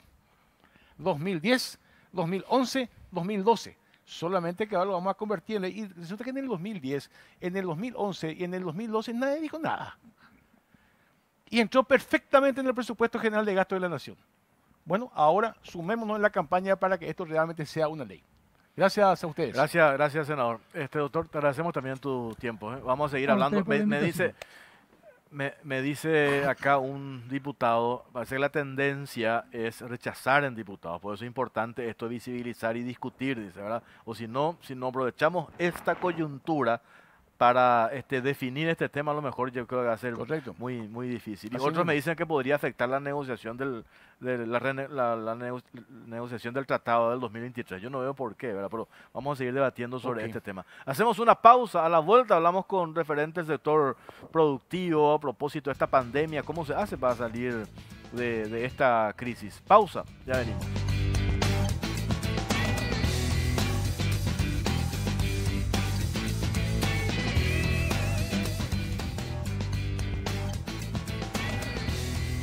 ...22 y 16, Pipo, veo bien, vos que tenés la vista más desarrollada. 22, 16, 17 grados y acá 11 por ahí en el estudio. Acá, menos 3 acá. Impresionante el frío que hace. La congeladora de gota de... Bueno, vamos al siguiente tema. La situación en el campo, la situación del sector agropecuario, consecuencia de esta pandemia, ¿cómo afecta? ¿Cuál es la alternativa? ¿Cómo se sale de estos anuncios que se hacen desde el gobierno, las alternativas de líneas de crédito, etcétera, etcétera? Queremos abordar en este bloque con dos referentes del sector productivo. Pero antes tenemos un informe que preparó nuestra compañera Claudia Aguilera como introducción a este tema y ya compartimos el debate. La crisis sanitaria ocasionada por la pandemia del coronavirus amenaza la economía del país y, en este sentido, al sector agrícola y ganadero. A este escenario de incertidumbre se suman las condiciones climáticas actuales que no favorecen a la producción en Paraguay. Productores agrícolas de varios departamentos del país, quienes siguen con sus actividades cumpliendo con las medidas de cuidado para evitar el contagio de la COVID-19, manifestaron que trabajan con preocupación porque las fronteras y comercios están cerrados y temen por la ubicación de sus productos, lo que redunda en los bajos precios de los granos y además se suma la pérdida de cultivos a causa de la sequía. La ganadería, por su parte, en el mes de abril registró una caída de las exportaciones en un 26% y las faenas en los frigoríficos se redujeron en 32% debido a los efectos negativos de la COVID-19, además de la sequía que golpea al campo. Algunas industrias frigoríficas cesaron sus operaciones y otras operaron con la mitad de su capacidad productiva, lo que podría generar un problema social porque son cerca de 500.000 las personas que dependen de este rubro. Todo esto se tradujo en una caída de los precios pagados al productor por el ganado. A este complejo escenario se suma la preocupación por el difícil acceso a los créditos y por la poca cobertura social y financiera para los pequeños productores. Bueno, muy bien, muchas gracias a Claudia por ese informe. Le presentamos a nuestro invitado, el señor Pedro Galli, miembro de la Asociación Rural del Paraguay. ¿Qué tal, don Pedro? ¿Cómo le va? Buenas noches, ¿qué tal, Jorge, Pipo? Gracias por la invitación. Estaba complicada la situación en el campo, veíamos este informe, una seguidilla de cosas, ¿verdad? El otro día hablaba con el presidente de la Rural el año pasado el sector tiene una deuda de $1.600 millones, me dice que nunca se... Había una expectativa de recuperación este año, pues después vino la sequía, vino la pandemia, la bajante del río, tenemos aduanas cerradas, somos país mediterráneo, o sea, qué difícil situación, ¿verdad? Lo que pasa es que venimos ya de un mal año 2019. En 2019 tuvimos una serie de acontecimientos que afectó gravemente a la parte al sector agropecuario. Primero vinieron las crecientes, grandes crecientes. Me refiero más bien al sector pecuario, ya que acá tenemos expertos en la parte agrícola. Sí. Y después, posteriormente a eso, empezó el invierno y se produjo una sequía grande. Como nunca, se produjo una sequía y comenzaron los incendios. Parecía que todo el país se estaba quemando. Cuando comenzamos el segundo semestre, digamos el último tercio del año pasado, empezó a tener una leve recuperación. Por lo menos en los precios de la carne se empezaron a recuperar. Empezó a entrar China a comprar enormes cantidades de producto, porque, sabes, a finales del 2018 y 2019 se produce el ingreso de la peste porcina africana en China, lo que produjo una disminución enorme de su proteína roja, que está basada principalmente en cerdos. Entonces, para cubrir esa parte, ese faltante, empezaron a hacer pedidos enormes y se produjo una especie de bola de nieve en la última etapa del 2019, donde los precios internacionales se dispararon hasta que tuvo que intervenir el gobierno chino, porque esa disparada de los precios estaba presionando fuertemente en la inflación en su país, por lo que hicieron una serie de intervenciones, sobre todo cortando el apoyo financiero a los importadores, lo que produjo un bajón de precio. Pero comenzamos este 2020 con buenas expectativas. En el primer bimestre se tuvieron récords de exportaciones en volumen, los precios internacionales históricamente los más altos desde los últimos años, así que las expectativas eran bastante buenas. Hasta que a mediados en marzo vino esta crisis de la pandemia, lo que nos mandó a todos a los cuarteles de invierno y produjo lo que todos sabemos, prácticamente, porque no somos el único país que está afectado por esto. Nuestros principales mercados también fueron afectados, entonces nosotros tuvimos lo que estaba sucediendo ahí en el informe. Pero ya es llovido sobre mojado, no estábamos en una situación muy buena, así que bueno. Después quiero insistir en el tema de las alternativas, cómo hacemos frente y cómo salimos de esta crisis. Está Héctor Cristaldo también con nosotros vía Zoom, presidente de la Asociación de Gremios de la Producción, ¿verdad? De la Unión de Gremios de la Producción, en realidad, la UGP. ¿Qué tal, don Héctor? ¿Cómo le va? Buenas noches. Buenas noches para ustedes. Un saludo a Eli y a la audiencia. Un gusto compartir con ustedes este panel. Bueno, Héctor, la situación en general, queremos hablar del campo. Acá tuvimos una breve introducción con Galli del sector ganadero. Ustedes en el sector agrícola en particular, ¿cómo están, Héctor? Bueno, el campo en general, la descripción que hizo el doctor Galli es correcta. Venimos de un mal año, 2019. Se hicieron los ajustes, correcciones y las políticas adecuadas, permitió sembrar bien en septiembre del año pasado y tener una muy buena cosecha desde el punto de vista productivo, sobre todo en el rubro principal que es la soja. Arroz también tuvo una buena cosecha, sésamo, el rubro también tuvo buena cosecha en general. Sí, los desafíos que tenemos ahora son desafíos internos generados por la pandemia y desafíos externos, porque el mercado era uno con sus complicaciones normales antes de esta pandemia, y con la pandemia se le agrega complicaciones adicionales.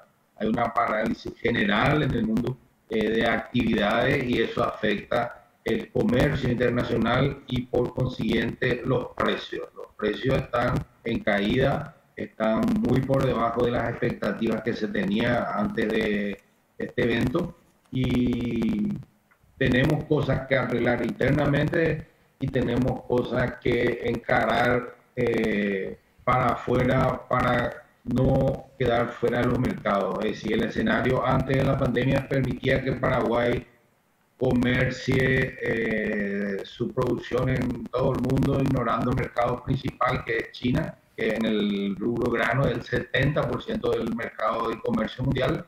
Nosotros trabajamos con el otro 30%. En este escenario de parálisis, ¿eso es sostenible o no? Es una de las primeras incógnitas que nos surgen. Claro. Pipo. A partir de lo que se habla de que están produciendo alimentos, que es lo primero, lo básico, ¿verdad? Es más fácil pensar en una recuperación una vez que se reabran los mercados, porque la gente tiene que comer en el mundo, evidentemente van a seguir comprando. ¿Ustedes cómo esperan que esto evolucione? ¿Ustedes creen que este año todavía se puede salvarlo de ustedes o va a llevar también, como en otros sectores, mucho tiempo, don Pedro? Bueno, creo que estamos de acuerdo con Teto. La producción agropecuaria es uno de los rubros que nunca paró. Esto, independientemente de los golpes que tuvimos, del cierre, parece, total de todas las actividades económicas, la actividad agropecuaria continuó porque no se puede parar. Claro. La vaca hay que ordeñar todos los días, el animal tiene que comer todos los días, las labores agrícolas se tienen que hacer sí o sí, hay que fumigar, hay que sembrar, eso continúa. El problema es el parate que hay en el mercado internacional. Y en el nacional no, pero el consumo de alimentos se mantiene, la gente tiene que comer, sana o enferma. Entonces, esto no para. El problema que tenemos es que los precios internacionales cayeron también. Nuestro rubro es el que más rápido tendría que recuperarse, porque alimentos necesita el mundo. El problema es que a nosotros en el sector, por lo menos pecuario, nos tomó en una situación donde estábamos bastante cómodos y dependiendo de pocos mercados, nuestro espectro de mercados para la venta de nuestro producto es bastante reducido, con 4 o 5 mercados principales, a pesar de que tenemos 70 mercados, los principales son 4 o 5, y no son los mejores mercados. Es decir, independientemente de Chile, Israel, Rusia, nuestro mercado de volumen, pero comparado con China, como dijo Teto, no es nada. De 600.000 toneladas que estaba importando globalmente Rusia en el 2012, ahora está apenas en 235.000 toneladas. China, de que en el 2011 estaba importando menos de 20.000 toneladas, que es lo que nosotros exportamos en un mes, en 8 años está importando 1.600.000 toneladas, un crecimiento de 80 veces. Es un infierno de consumo, una aspiradora mundial, y nosotros estamos afuera. Estamos afuera de ese mercado, así como estamos afuera de otros mercados importantes, como Estados Unidos, Canadá, Japón, Corea, etcétera, que son los mercados, aparte de tener volumen, los que tienen los mejores precios. Nosotros estamos dependiendo de Chile, que tiene buen precio relativo para nosotros, Israel, Rusia como mercado de volumen, Taiwán que compra unos cortes baratos y que no se puede llenar ni siquiera la cuota que teníamos antes admitida. Así que estábamos en esa situación y tenemos que replantearnos para el futuro, para cuando estemos recuperados, que otra crisis de esta, porque puede ser, aparte de una cuestión sanitaria, puede haber un problema global, económico, natural, lo que sea, que vuelva a afectar, y nosotros tenemos que estar preparados, tenemos que estar armados en el contexto internacional de una manera que nos proteja o que nos blinda de alguna manera de este tipo de efectos como los que estamos sufriendo ahora. Héctor Cristaldo, desde el gobierno en sí, mirando a este sector, hoy me me estaban diciendo los productores, yo no sé si sienten la crisis. Yo decía, pues ¿cómo no van a sentir la crisis? Una crisis que afecta a todos, ¿verdad? Cuando hacemos esa diferencia, el sector más vulnerable, el que siente más, sin ninguna duda, hay una asistencia que se le da a ese sector también ahora. Yo no sé si vale o no, pero por lo menos hay, pues hablábamos más temprano.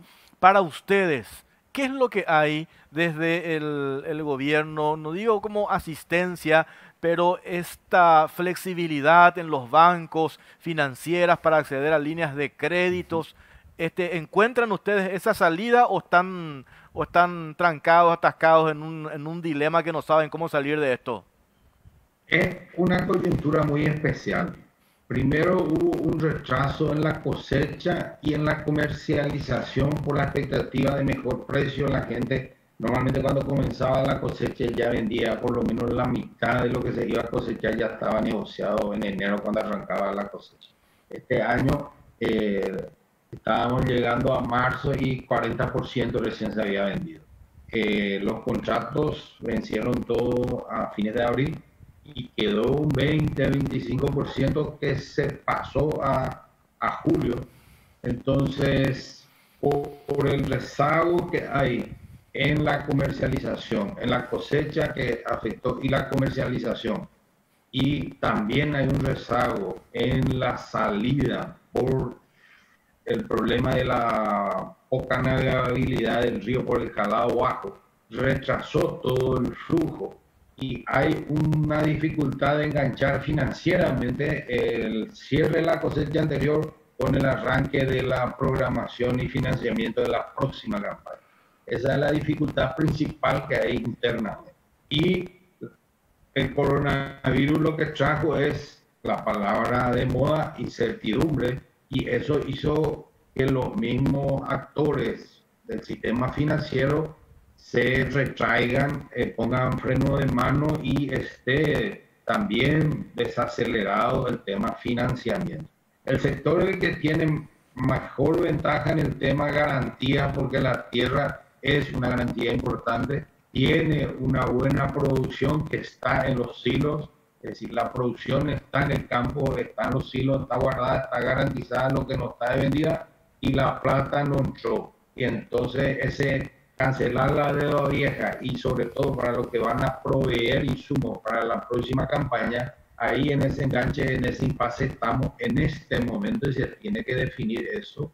Esperemos que se dinamice el tema financiero. Los instrumentos del gobierno los creó, está el FOGAPI para los pequeños, medianos, está el fideicomiso que va para medianos y otras empresas que van a ayudar. Hay un desfasaje entre los anuncios y la llegada a la gente, hay un desfasaje entre los tiempos de la burocracia, no coinciden con los tiempos de la economía real, eso está ocurriendo, pero el enfoque es el correcto, la operativa está desfasada en la dinámica que se necesita. Esa es la gran dificultad y por eso la queja de la gente que no llega, pero creo que se está encaminando, esperemos, hay una ley todavía que está pendiente en el Parlamento que tiene que aumentar el fondeo tanto del FOGAPI como el fondo, el fideicomiso, que con eso estaría cerrándose todos los ingredientes que faltan para que se dinamicen mejor el crédito.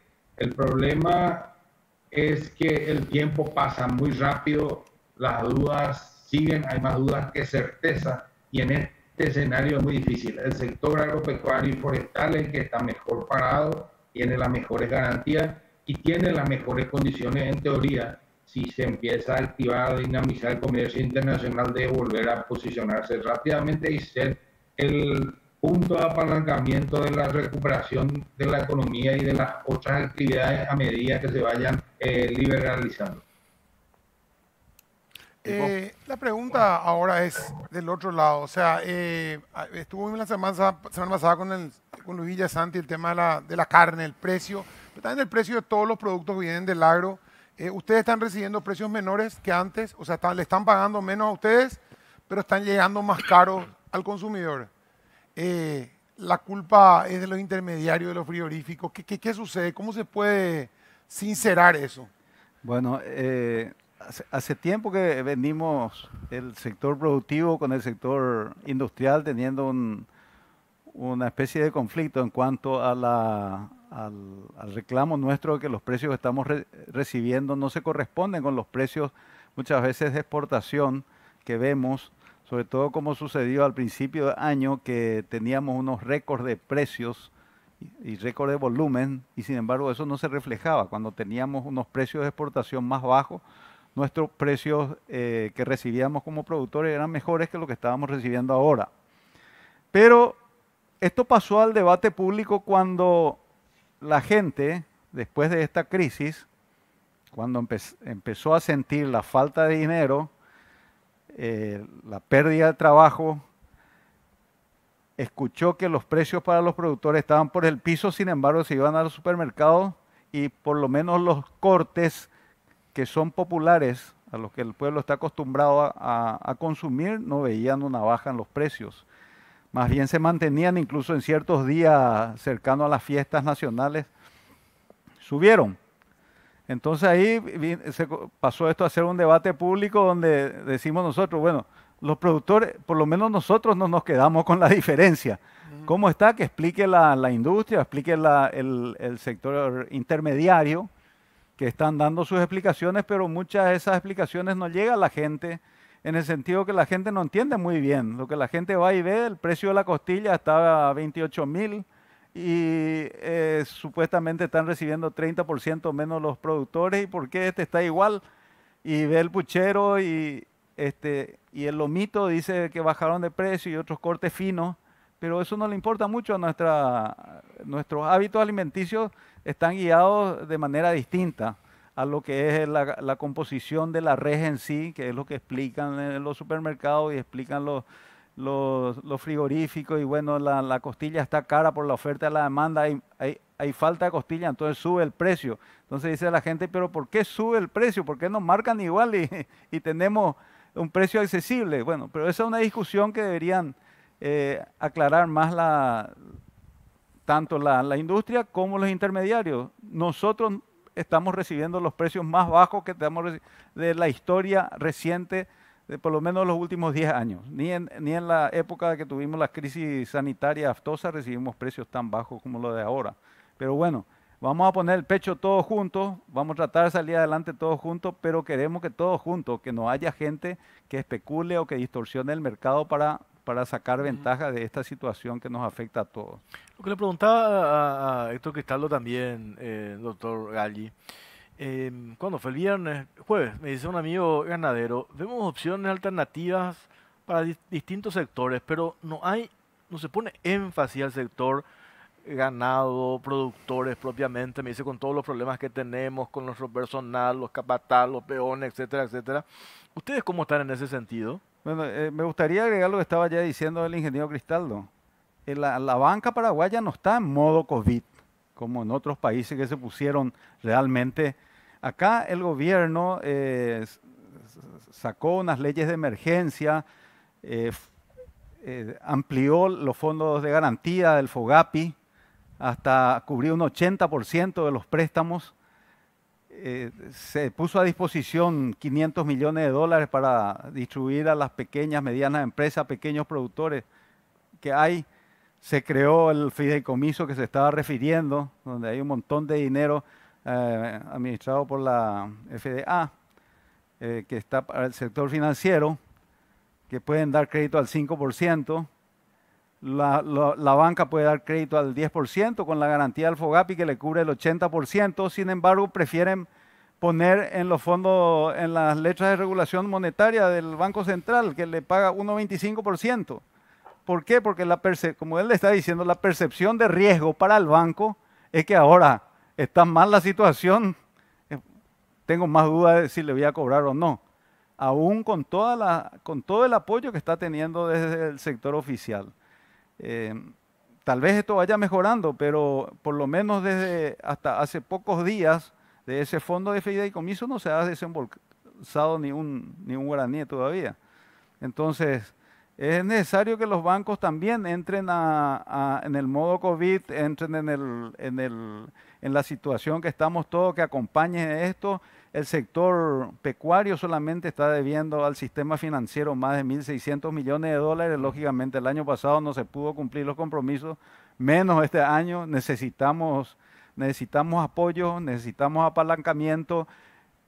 Tenemos las mejores garantías porque el productor pecuario tiene el ganado, tiene la tierra, que son todos bienes realizables o son garantías reales que disponemos. Pues usted escuchando esto, Pipodio, ¿quién es lo que accede entonces a las líneas de créditos? O sea, en realidad, ¿verdad? Ellos tienen tierra, Porque si acá están un referente del sector de la Asociación Rural del Paraguay. Estamos hablando con Héctor Cristaldo, de la UGP, o sea, para todo este anuncio que se hizo, esta asistencia, esta flexibilidad no vienen hablando de una cuestión ¿Dónde flexible. están los números del fondo de garantía? ¿Qué se usó? ¿Quiénes reciben, verdad? Porque el otro día ellos hablaba, son los mejores clientes. Claro, el otro día hablaba con Beltrán Maqui de Asoban. Y yo les decía, pues, hay un reclamo del sector de las MIPYMES que no pueden acceder a las líneas de crédito. Y me dicen, sí, nosotros estamos priorizando a nuestros clientes, ¿verdad? Le damos prioridad a nuestros clientes. Hay personas que ahora por primera vez quieren formar parte, quieren ser clientes nuestros. Entonces, y nos decía también de la Asociación de MIPYMES, 143 líneas de crédito en el sector privado. 143. Nada, no es. ¿Por qué? 143. Nada, absolutamente nada. 850.000 MIPYMES. Entonces, acá viene la pregunta, Dio, le traslado ahora al ingeniero Cristaldo. ¿Qué es lo que nos falta ajustar? Aparte de esto que ya dijimos, lo del FOGAPI, lo del fideicomiso, hay Banco Nacional de Fomento, Crédito Agrícola de Habilitación, etcétera, etcétera. Pero ¿dónde tenemos que ajustar para evitar que esto se desborde y estalle, don Héctor? Bueno, lo que se ve es una parálisis del sistema financiero por temor a que le genere pérdida un crédito que otorgue mal o que otorgue y no pueda cobrar. Esa parálisis por la incertidumbre que existe, porque es real también, ¿verdad? Vos le podés mostrar tu flujo de caja con tu declaración de IVA hasta febrero y es una cosa. En marzo entramos en modo cuarentena, hay actividades que pararon 100%. ¿Qué flujo de caja, qué declaración de IVA le va a mostrar? ¿Cómo proyecta un flujo de caja para el repago? Esas son las grandes dudas. Pero en el sector agropecuario y forestal, la actividad está en marcha con menor precio, pero está en marcha. La mercadería está y lo mismo existen dificultades. Es decir, la bisagra que hay entre los mecanismos generados a partir de la ley de emergencia, la bisagra que es el sistema financiero, que tiene que pasar a los actores de la economía real, es la que está paralizada. No sé qué más falta para que entren en modo COVID, como dice el doctor Galli, y podamos dinamizar esa salida del crédito. Probablemente esta ley que todavía está pendiente en el Congreso, donde las garantías llegan hasta el 90% y no al 80%, supongo que ese es un temor adicional que está frenando, pero realmente se necesita que se dinamice la llegada a la gente que está en la cancha, a la gente que está en la trinchera trabajando. A esa gente le tienen que llegar los recursos para seguir en las actividades que le ocupan. Hay actividades que están cerradas, correcto, pero hay muchas actividades que están abiertas que necesitan dinamizarse y no están teniendo ese oxígeno financiero porque al final que de estos 2 meses, de marzo y abril, se trabajó 10 días, se facturó bien 10 días, y los otros 50 se quedaron todos los gastos, todos los compromisos y sin ingresos. Entonces, sin un soporte financiero adecuado, y no hay actividad que pueda sostenerse en esas condiciones. Ahora, con la flexibilización hay algo de respiro, pero no es suficiente si no viene la proyección de los créditos que estaban hablando, por ejemplo, a 3 años con 1 año de gracia. Eso sí le da un horizonte de planificación y organizar la actividad de cada empresa, y eso es lo que todavía no está funcionando como se esperaba. Esperemos que con esta ley se apruebe lo antes posible. Creo que está en el Senado para esta semana y se pueda con eso poner la última pieza del rompecabezas para que cierre y empiece a funcionar, porque no está funcionando. Las tasas de interés, la expectativa en el campo era que se mantengan, están subiendo, entonces hay muchos reclamos en ese sentido y es una discusión muy difícil porque los tiempos de uno no coinciden con el tiempo del otro y la gente que tiene el agua no hasta el cuello, hay gente que ya tiene hasta la oreja, está perdiendo la paciencia, realmente. Don Héctor, gracias por su tiempo, muy amable, muy amable. Gracias a usted. Héctor Cristaldo, la Unión de Gremios de la Producción. ¿Qué pasó? El Instituto de la Carne, doctor. A mí me decía Liz Kramer, el otro día hablé cuando usted estaba acá, Villa Santi, por este impasse que están teniendo ustedes. Me decía, acá se tienen que sentar toda la cadena de la carne, los productores, frigoríficos, supermercadistas. Y me decía Liz Kramer, pues es una mesa que ya está funcionando, que encabeza, que lidera Senaxa, y se tiene que reflotar lo que una vez fue lo que se quiso crear el año pasado, que quedó lo del Instituto de la Carne. Así es. Sí, yo creo que más que nunca con este AKPT que estamos teniendo, todo el sector, nos tiene que hacer reflexionar que realmente necesitamos crear una plataforma donde puedan converger todos los intereses del sector de la cadena de valor de la carne y establecer una política pública de carnes. Me refiero a la carne bovina, carne porcina, carne aviar y otras carnes que tienen un enorme potencial acá en el Paraguay. Nosotros estamos en un país productor de granos donde, aparte de la producción bovina de carne, tenemos la producción porcina, la producción avícola, que es inmenso el potencial que tiene, y otras proteínas. Y necesitamos establecer, probablemente los conflictos entre las distintas partes de la cadena siempre vamos a seguir teniendo. Cada uno va a defender su parte o sus intereses. Todo está bien mientras no exista una manifiesta distorsión o manipulación del mercado o las leyes del libre mercado. Deberíamos sentarnos juntos, todos los actores de la cadena de valor, productor primario, industria, intermediarios y el servicio oficial, pero sobre todo los interesados, el sector privado, y resolver los problemas, ver qué es lo que podemos hacer para estar más sólidos, qué podemos hacer para mejorar el precio internacional de la carne, cuáles son los mercados, hacer el lobby para tratar de ingresar en el mercado más grande del mundo y que tenga un efecto para todo el sector. Si nosotros mejoramos el precio promedio, se supone que tenemos que recibir como productores también un mejor precio. Todos los productores, hay 150.000 productores pecuarios entre grandes, medianos y pequeños, y es necesario que salga esa plataforma política que puede ser llamada mesa, puede ser llamada instituto de la carne o lo que fuere. Pero es necesario, no podemos postergar esta y tenemos que dejar un poco de lado las diferencias, trabajar sobre las convergencias sin dejar de defender nuestros intereses. Perfecto. Don Pedro, gracias por su tiempo, muy amable. Muchas gracias a ustedes por la oportunidad. Muy amable. Nosotros vamos a hacer una pausa. A la vuelta, Pipo, vamos a hacer brevemente, nos pidieron hacer un derecho a réplica, un sindicalista de la ANDE, por lo que el domingo pasado acá en el programa había dicho el ingeniero Villordo, y le vamos a dar esa posibilidad. Pausa, venimos enseguida. Hace 209 años atrás, hoy estamos escribiendo una parte importante de nuestra historia, una donde la solidaridad, el esfuerzo y el ingenio que nos caracteriza son nuestros recursos más fuertes para lograr que todo vuelva a ser como antes. Hoy más que nunca los paraguayos dependemos de nosotros. Pool, naturalmente paraguaya.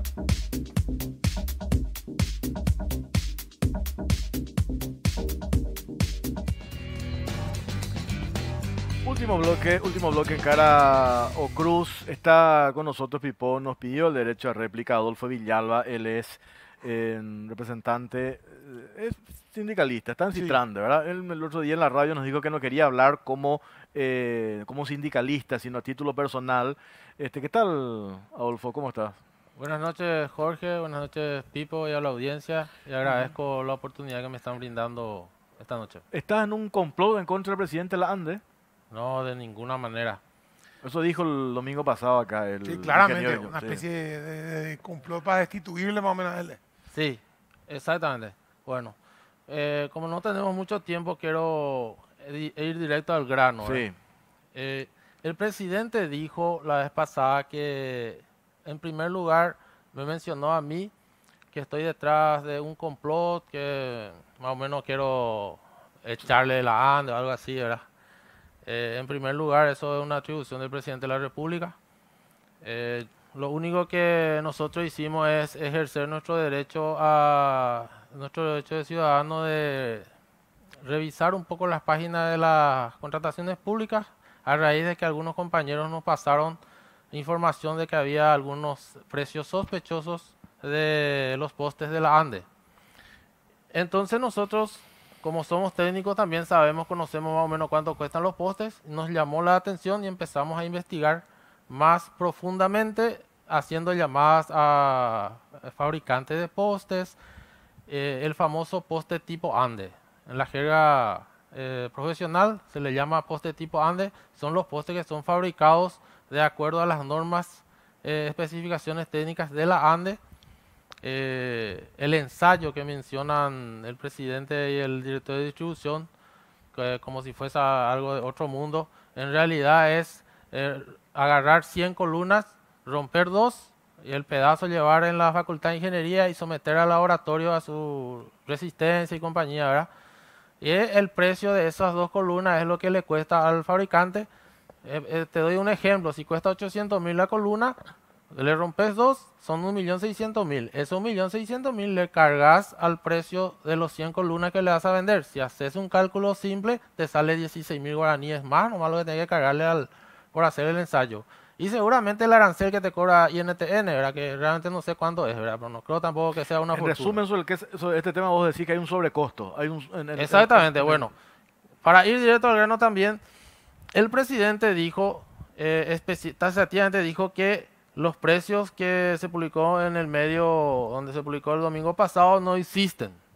Él dijo que el precio que la ANDE adjudicó era un buen precio y todas esas cosas, ¿verdad? Sin embargo, yo traigo acá, esta es la resolución de adjudicación de la licitación pública nacional 1539-2019, donde están los precios, de los postes de acuerdo a sus medidas. Este es un documento, es un interno de la ANDE donde le comunica a los jefes de todas las áreas de todo el país los precios que la ANDE estipula para los contratistas que van a proveer materiales en casos eventuales. O sea, por ejemplo, en Ciudad del Este alguien chocó por una columna y resulta que no hay en el depósito esa columna, entonces el contratista que tiene un contrato con la ANDE le puede proveer esa columna. Entonces, acá les doy un ejemplo claro. En este documento dice claramente que según el contrato, la ANDE establece el precio de los materiales a ser proveídos en casos eventuales por los contratistas. O sea, por proveerle al por menor el material. Entre esos materiales están los postes. Entonces le doy un ejemplo, por eso marqué para ir rápido. Hay varios materiales acá, pero entre ellos están los postes de hormigón. Por darle un ejemplo, por ejemplo, el poste de hormigón de media tensión, según el precio estipulado por Villordo, porque acá está su firma, y en el documento dice que se actualizan los precios cada 12 meses conforme a la variación del precio del mercado, dice. Así dice este documento oficial, firmado por el presidente de la ANDE. Y este documento es del 14 de abril de 2020, que significa que se actualizó recién el precio. le pone el precio del poste de hormigón de media tensión, el poste un poco más alto, que aguanta hasta 300 kilogramos, o le podés poner ahí arriba a un transformador que tiene que tener hasta 300 más, o si no se rompe la columna. 1.500.000 guaraníes.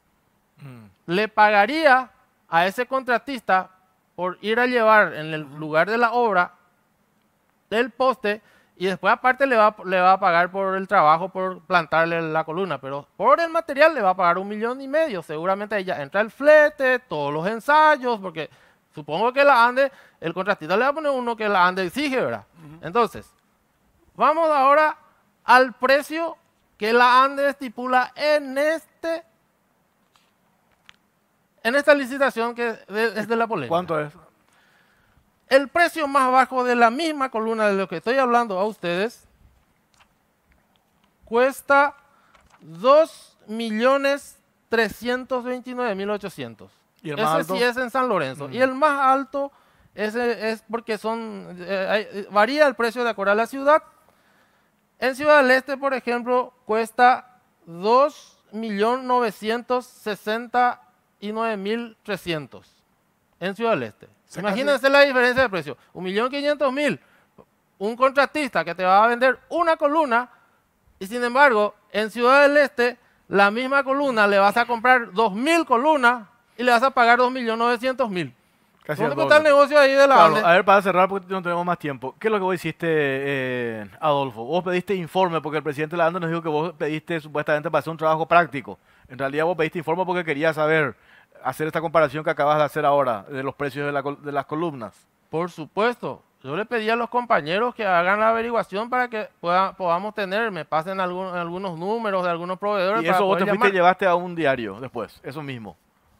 Lo que nosotros le dijimos es, revisen esa Claro. página. Y bueno, ellos hicieron ese trabajo. Y de esos averiguar. audios donde supuestamente vos hablabas de que había una intención tuya de desestabilizar la administración Pero de no Villoro. hay ninguna. No hay audio. Hay muchos audios, pero los audios en donde yo hablo es donde yo le exijo al presidente una explicación y que esto no se quede en una explicación donde él es el único que conoce. Acá tiene que explicar por qué paga por un poste 1.500.000 y sin embargo en cantidad paga 2.900.000.